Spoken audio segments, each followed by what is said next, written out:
Okay, well, let's change of plans. Hi. Hello. My name is Rami Ismail. I'm one half of Dutch independent studio Vlambeer. This here is JW, the other half of Dutch independent studio Vlambeer. So this is all of Vlambeer. Hi. We are going to be talking today about performative game development, and it is a look at the design and marketing of Nuclear Throne. We will run through that in a moment. Yep. This is our names, in case you need to know how to spell that. JW's name is pretty long. I'm sorry. For those of you who don't know us, we are Vlambeer. We are a Dutch independent studio founded back in 2010. We are best known for our game Super Crate Box, Ridiculous Fishing, our upcoming game LUFTRAUSERS, which launches within 24 hours and has us pretty nervous. Thank you, thank you. We're pretty nervous about that one, but really excited. It's only been... We hope so. It's only been like... We had an estimated launch date of 2017, so we rushed it a bit. So we're excited for that. And then one of the things we worked on last year in 2013 was a small prototype that we created during Mojam called Wasteland Kings. Yeah. So this was slightly more than a year ago. And what you see here is a beautiful picture of me and Paul Veer, our artist, right there, crunching on a little game called Wasteland Kings for charity. For charity. In the Mojam. Yeah, it was 3 days of fever for JW, who actually was having a physical fever.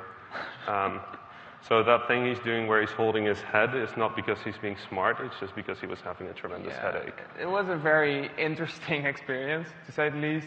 Also because we were kind of forced to live stream the whole thing. So this was 3 days of me and Paul in a tiny room working on a video game and showing everybody everything. And we were working remotely with Yukio over there who did the music. Yeah. And Jonas Turner who's did the sound design. Yeah. And people really liked the game. Yeah. Sort of the shirt version. Like people played it more than we worked on it. Yeah, it was very weird. It was made in 72 hours, and people really, really liked it. They liked it so much that they ended up sending in a lot of fan art for the game. And this one actually grabbed our attention because we really liked it. It was made by a young student from Canada by the name of Justin Chan. And he's right there! Yeah, everybody! Ooh. And we liked that so much that we knew that there was something here. We knew that in this little game that we had, there was potential to do more. Yeah, and at the time we were already wrapping up LUFTRAUSERS. So we had to figure out what would be next. And that kind of turned into us deciding to turn this little game into this is what the game ended up being. JW was the director because we had no better title for what he was doing, and I was the producer because we had no better title for what I was doing. Then for the other people we had good roles. Paul was doing the art, Yukio was doing the music, Jonas the SFX, and Justin the illustrations. Then we got a really friendly email from Brian Fargo, who had just launched a Kickstarter for Wasteland 2. And he didn't really like the idea that we called the game Wasteland Kings, sort of in the same IP. Yeah. So he sent us a really friendly email, and we agreed with him that that might be a bit confusing, having two games called Wasteland, both in a post-apocalyptic future. Both with giant scorpions. That you should. It's kind of confusing. Yeah, so we decided to rename the game, and it suddenly was called Nuclear Throne. And up until this point, we had been treating it as a pretty normal project. We'd been working on it a bit. We made a prototype. People liked the prototype. As always with Vlambeer games, when people like little prototypes we make in a few days, we see if we can develop them into full projects. And that's exactly what happened here. Yeah. So up until this point, it was really, really normal. But there was some part of our brain that just said, you know what? You've been making this game on a live stream. That was interesting. That was interesting. And it felt like that was the right way to develop Nuclear Throne. So we decided to live stream all of it. Yeah. And we called that performative game development. It's a fully transparent development process in which players can play, follow, and discuss the game as we're making it. And we kind of needed a bunch of things to make that happen, so we talked to Twitch, and we asked them, can we live stream our game on your thing? And they were like, yeah. We're like, no, but can we? And they're like, yeah. We're like, can you give us like some space on the front page? And they're like, yeah. You just have to live stream, frequently on a schedule. And how about Tuesday and Thursday, 1 p.m. to 5 p.m.? Yeah. And then we said yeah. And then we said yeah. And then we sent an email to Steam, because we also needed people to be able to play the game. Yeah, around that time, this new thing called Steam Early Access was popping up, which meant that games would be playable while they were still in development. And you can see exactly what it is on that slide right there. So we sent an email to Steam saying, hey, can we put our game on Steam Early Access? And they said, yeah, for sure. You just have to release frequent builds. And we're like, how about every Saturday? And they're like, yeah. Yeah, more this is on the that second later. time in the history of Vlambeer that we thought we said something funny and then people responded seriously. The previous time it led to us having to make a turn-based Serious Sam game, and this time it led to us having to release a game every week. Up until this point, though, we had been treating this pretty traditional. So we had a bunch of traditional marketing.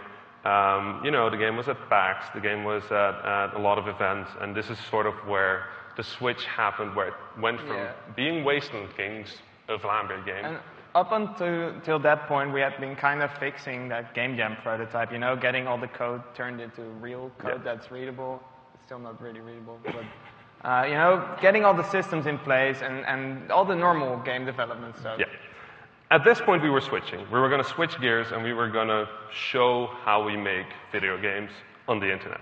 That's not terrifying at all, especially not with how we make video games. Anyway, early access is not really defined. So the first thing we ran into is, what are you going to do on early access? We didn't know. So we came up with a bunch of rules for ourselves. Number one was we were going to price the game higher while it was in early access. Number two was we were never going to do sales before the game was done and released. Something we've done before with Ridiculous Fishing, and we kind of like that. We like that. Yeah. And the idea for this was that we wanted to make sure that our community was going to be people that really, really wanted to get invested in the game. Because we didn't need a giant influx of players. What we needed was a group of players that were really invested, really interested, and willing to pay a little bit extra for, being part of this process. We don't want to be that game on Steam that people buy and not play, Not yet. So the other thing is Twitch. And for Twitch, it was really simple. Every Tuesday and Thursday, we were going to live stream from 1 p.m. to 5 p.m. And we were not going to do a really fancy documentary crew or anything. What we did instead is we pointed the camera at JW's face from right about this distance. Pretty much. And then also screen cap his screen. And game development for us didn't mean playing some music and coding for 4 hours, but it meant talking to people and adding triple machine guns on the go and then when that was done, fast development and actual content, not systems. And then after that, adding a quadruple machine gun, because why the hell not? That was a few months later, though. That's true. Yeah. So we started doing that, and we started building a community. Community was great, as in they shouted a lot, and they were really angry at things. And the Steam forums are usually seen as this sort of cesspit of really, really angry people. And that was true. Yeah, they were absolutely right. But we kind of figured out that putting work into your community pays off, and the first couple of weeks was commenting on everything with as many words as possible for as much as possible. Basically, my life turned into a full-time reply to the Steam forums thing. Every post got about 5 paragraphs of answer, and in the end, it actually worked out really well, because nowadays, if something like that happens, why has this game never been on sale? There will be somebody. Which is actually very polite compared to the first things. Oh yeah, no. This is where there are no profanities. He says please at the end. Interpunction. Yeah, he uses interpunction. Yeah. He even makes it funny with the little haha. It's pretty great. But then somebody else jumps in and actually politely answers. So instead of people shouting at people shouting, we have people politely answering friendly, funny questions. And we don't have to. We don't have to do that. Get involved. The other cool thing about the community was that they started building a wiki. Yeah. If you make a video game, this is one of the best things that can happen to you, is people not related to you in any way figuring out every little thing about your game. And that's what's happening right now. this thing is getting huge. It's fun. And then also, we had a whole bunch of live streamers suddenly streaming our game on a weekly basis, some even twice a week. On the left, we have Tom Sleep Cycles, who calls himself the Scottish guy. And on the right is Tango Drop, who does a weekly video where he goes through all the things that were updated. And actually shows them to people. So whenever we update the game, he actually stays up for that moment and downloads the game, plays it, and makes a video within 2 hours. It's amazing. Which is amazing. And these people are building a whole community, separate of us. This Sleep Cycles right here coined some terms like ball guy and bobbing and weaving. And if you played Nuclear Throne, you know what that means. And that doesn't come from us. That comes from We them. don't name our enemies anymore. The community does that, which is sort of insane. It's perfect. And then, for example, Tango Drop's videos end up being on the wiki every week. When there's an update, the wiki posts a new video by Tango Drop. So we started creating this sort of ecosystem around us that we are not actually creating anymore. It built itself, and now it's building. We had a few things we needed to do for that. That was the biggest one. YouTube is not happy with people putting ads in front of your videos. If you are a game developer, please let people monetize your videos, please. It's a pretty sensible thing. YouTube is pretty annoying about that. You need to have a personal form that people can use, so we created this. It's a form where you enter your name, and then it writes a legally correct form. We actually gave that to everybody that wanted to stream our game, and that helped a lot. So let's quickly go to where we are right now. So here are some stats on Nuclear Throne. 38 weeks of development with 38 total builds, 19 early access updates since we released the game.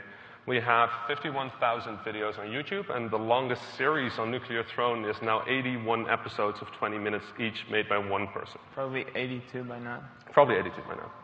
If you were here, you would be making a video about this. 5 million Twitch views.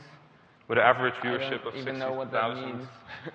With an average of 60,000 people per episode, which is about 3,000 simultaneous at any given moment. We have 4,500 Twitch TV followers, which is slightly low because we only figured out recently that you actually have to ask people to follow you. On average, people play the game for 8 hours and 14 minutes. And this is one of the things I'm really proud of. It's over 2% of players has played the game for 50 hours, which still that's more than 2 days. I don't know. That's so funny. Yeah, it is. I'm tired. Come on, I'm jet lagged. Actually, a train lagged. What does that even mean? Train lag. Train lag. We had a total Steam sales of over $200,000. We forgot to check the Humble sales, but they'll probably be a nice addition to that. Which essentially means that we have made, the complete development is 100% self-sustained. If we just keep doing this, we'll be earning money as long as we're working on it, which is kind of a great idea. And we have 59 weapons in the game. I don't know why we put that there. I wanted you to put it in there. Okay. I don't know. He wanted me to. All of those numbers translate to something like this. Oh, I wish I could eat guns. Oh, you're going to blow up the thing? I'll take it.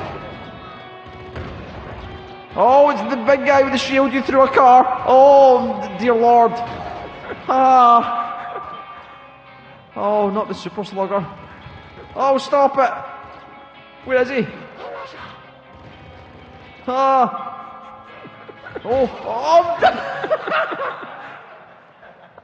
He crystal shielded me. That's Sleep Cycles. He's amazing. So that's where we are right now. And doing this, we found out a bunch of things that are great about performative game development. We found a bunch of things that are horrible. And we found a bunch of tips that you can use to avoid it being horrible. So let's start with the good things. You want to do the happy things? I'll do grumpy. I'll do the happy things. Okay, cool. You're going to be so grumpy. Transparency is really nice. It's really nice to just be able to, when there's a problem, just be able to go to your community and say, okay, listen, we super screwed up our audio engine. We're sorry it's lagging on your computer. We will fix it within 3 weeks. And have people go okay, that's reasonable.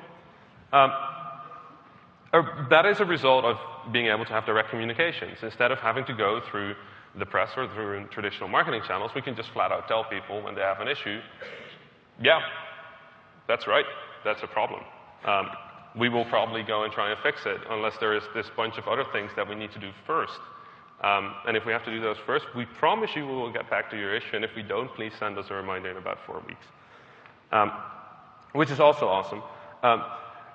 You also get a bunch of new channels to communicate. Normally you have Twitch, you have YouTube, you have streamers, you have the press, you have people making fancy documentaries, you have talks, you have all these places to market. Now you also just have talking to your players Gamers, yeah. In a public fashion, which is a new channel in many ways, but a really exciting one.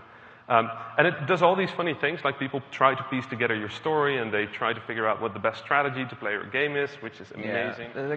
People actually playing your game is extremely great. It's super motivating. Like, games are made to be played, and this is happening during development, which is something new. You know, it's weird that that hasn't always been the case. Yeah. And if you saw our faces during that video, just like, this stuff is super motivating. It makes us so happy, and that really helps with the. Yeah, having a playable game out in the open means that you can actually see how people are playing before you launch the game, and not just with a really small select group of people, but with everybody. Yeah. Which is amazing. And then Sleep Cycles and Tengu Drop, like the two of them, when they started, they weren't that big. They were just starting out, and they've been growing, making these Nuclear Throne videos and branching out into other videos. But as they grow, our game grows along with them, because now their videos, instead of reaching 100 people, are reaching thousands of people, and some of them are starting live streams, and it's actually really great to have that mutual growth in both the streamers and our games. It's also a great way to stop you from checking your Facebook. Yeah, like when 3,000 people are watching you do something, you don't just, I don't know, check your Twitter all the time. And that was one of the things Paul and I noticed, like during the first Mojam, like, whoa, we're actually super productive right now, because we, you know, I recommend having people watch you while working, even though it sounds kind of weird. Yeah, I agree. Yeah. And the other thing is you get to educate a community. We've been building this myth as game developers that game development is glamorous. It is fun. It is a thing you do while really beautiful cameras are making beautiful shots of your face. And if you want to make your game for PlayStation, you go to Unity, you click PC, you switch it to PlayStation, and you click Build. And people are starting to understand that that's different. Like, first of all, we're not making a game in Unity. That's a big deal. And they're starting to understand that games are made by people and not something that you just press a button and wait a year and then there's a video game. And that's very, very But it's been interesting to see where the disconnect is between what we know game development is and what people think game development is. The fact that somebody in the live stream was once surprised that bullets actually have to be programmed to hit a wall. Yeah. I mean, that for us, that's logical, right? But for a lot of people, that's just like, you have to do that? It's not just you call it bullet, and then it works. So that's been really interesting for us. It's also been really educational for us, just to figure out where we can communicate better as game developers, and would like to call upon you. You know, we've also tried our best to actually make development that is fun now. Before we were kind of hiding that, and that works both ways. So, negative things. Your grumpy part. Okay, cool. Go for it. So what we noticed right away is that early access has a bit of a bad reputation. People seem to think that early access games are DayZ clones with bugs. And that was hard. Like, people download our game and they say, whoa, this is an early access game and it doesn't crash all the time. Well, now it does, but still, we had to work against it, and people don't expect something that's actually already polished on early access. Early access doesn't really have rules is the big problem. Like, you can put a game out there, and as soon as people can play it before it's done, it's good. But whether that means you pay people to do a beta test, or whether you pay people to get a complete game and they just want to check out what your game is, that's been one of the most time-consuming things, has been to convince people that our early access game is not something where people pay money to fix our game. Yeah. Which, you know, we did not expect. It's hard to communicate. Yeah. And the streaming is very exhausting. Like, 3 hours of work during a live stream is both working on a game and talking to people and not being stupid and not resting. And it's exhausting, and like 3 hours of streaming a day is kind of like a full work day. And that's something we didn't expect at first. It's a performance. It's actually like you have to sit down and entertain the people watching while related doing what to you're that, updating your game every week is not very easy. It's so much work, and we could have kind of figured that out at the start, but we didn't realize that. Yeah. And it also doesn't allow you to break your game for 2 weeks and overhaul the audio system or something. Yeah, you can't do big things because there's going to be a new update every weekend. Time zones are a big issue. We stream from 1 to 5 in Europe, which means that in here you have to wake up at 4 a.m. to watch. Yeah. Some people actually do that, which is great. Yeah. Expectation management is a big problem. When we mention, hey, we might consider co-op, people go like, yes, co-op! And it's like, no. Yeah, there are people here right now who are going to get angry at us for not adding co-op to the game, probably. But we might still. But also the audio engine, it's broken, and we're going to fix it. It means that a lot of people assume that it's going to be fixed in the next update, while we're trying to say that, no, it's going to take us a few months to do that. Yeah. And you can't really add secrets when everybody's watching what you do.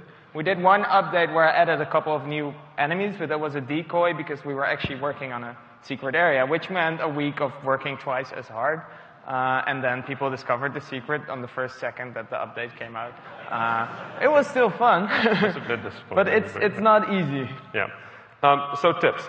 Your community is an investment. Make sure that you give that proper time. It takes a lot of time to make your community give back. Yeah. But when you get there, it is absolutely amazing. Like the amount of time we have to spend on, removing people from the Steam forums has gone down a lot, and I don't have to waste all of my time trying to get people to be polite. Yeah. Also, if you want people to actually do something, ask them. So if everybody here would like to follow us on Twitter right now, please. That would be great. Also, Twitch TV. Yeah, help us with the wiki, all that stuff. You actually have to ask people for that. You can't which makes hint. sense. You can't hint I at that. You have to absolutely make sure that you ask them. Being transparent actually makes things easier. It's easier for us to communicate what we're doing, what we're up to, what we're going to do next. It took a while to get there, but it's great. And it's self-funded development. If something like this actually takes off, and like this is a big if. Yeah, Steam if it takes early off. access is really great. If you have a game that works on it, that people can replay, a game that's easy to update, a game that's Content heavy. Yeah. It's perfect because you can fund your development while you're still working on it. Yeah. And you really need to learn to budget your time. Our week looks like this. Monday, work on the game. Tuesday, live stream the game. Wednesday, work on the game. Thursday, live stream the game. Friday, make it public stable. Saturday, upload it, create an update log, make sure you have Sunday, read the forums and see Sunday, what people read are all up the to. feedback and get back to work.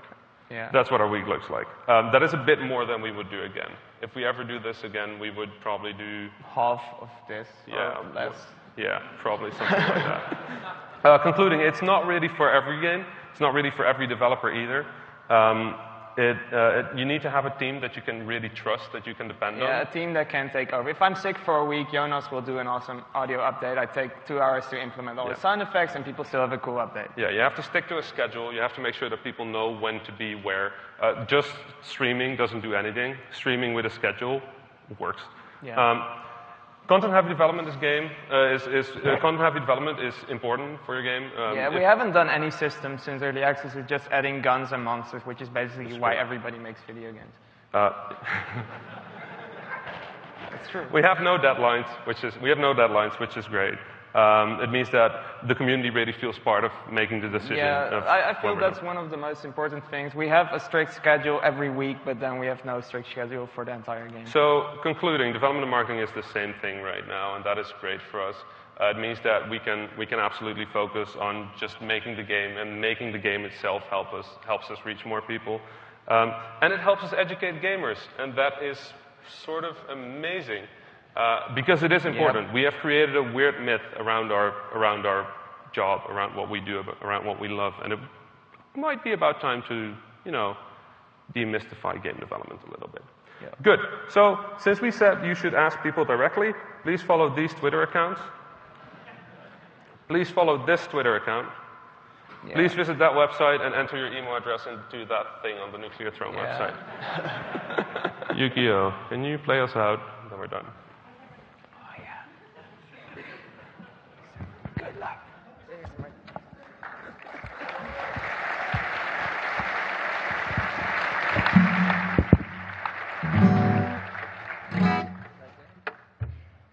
Hello. Let's see how this goes.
Not right, there's no reason to fight, but still that is our daily life. Guns loaded, blind hatred, no eyes that are kind, and no sleep at night. Kings and queens of wasteland we were, and already forgotten the reason to fight. From the day we were born was bloodshed forever. We've seen enough comrades go dead in the night.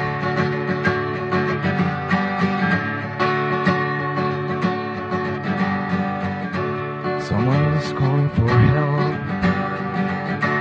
Something weird's happening. Flashing. What did he just say? Only beam of light in our lives are occasional mutated fish. I don't even care if it's okay to eat, but still it feels like we were granted a wish. Oh, it's not fair, it's not right, there's no reason to fight, but still that is our daily life. Guns loaded, blind hatred, no eyes that are kind, and no sleep at night.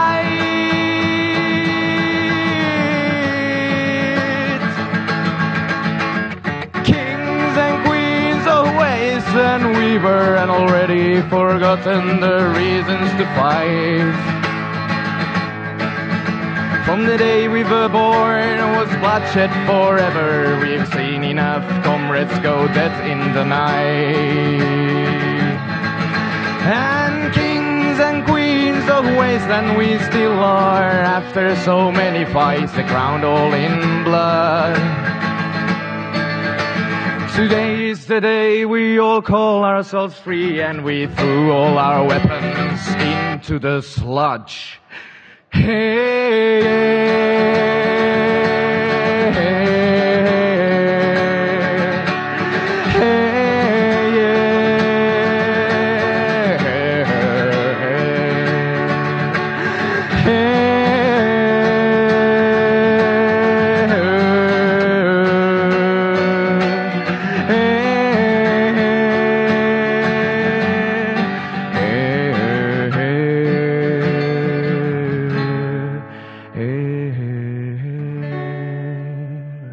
Thank you.